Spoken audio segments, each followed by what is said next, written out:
Israeli authorities have stepped up security in and around Jerusalem's Old City in anticipation of Palestinian demonstrations against Donald Trump's decision to recognize Jerusalem as Israel's capital city. Hundreds of Israeli police have been deployed throughout the city in anticipation of unrest post-Friday prayers. Palestinian political groups have called for massive demonstrations in the West Bank, Gaza Strip and East Jerusalem after Friday prayers. Hamas has already called for a new intifada or uprising against Israel.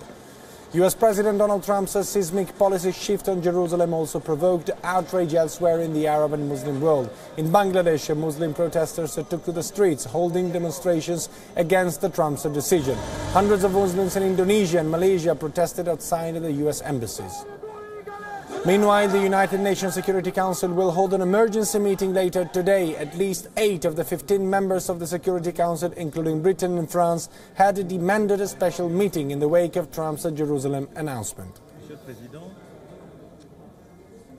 hier, la Corée du Nord a franchi un seuil majeur vers l'escalade. Après 2 tirs de missiles. The senior journalist Noam Shalev from Jerusalem tells us what is next for the peace process. Listen in.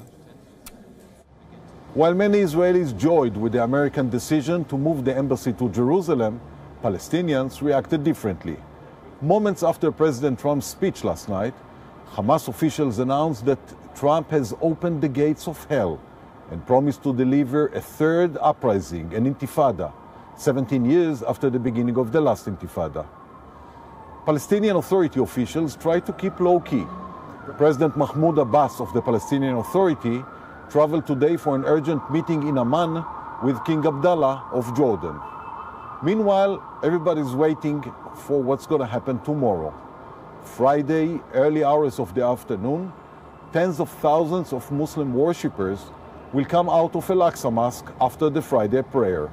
Their behavior and potential clashes with the Israeli police forces will mark what's going to happen in the next few days of this long conflict.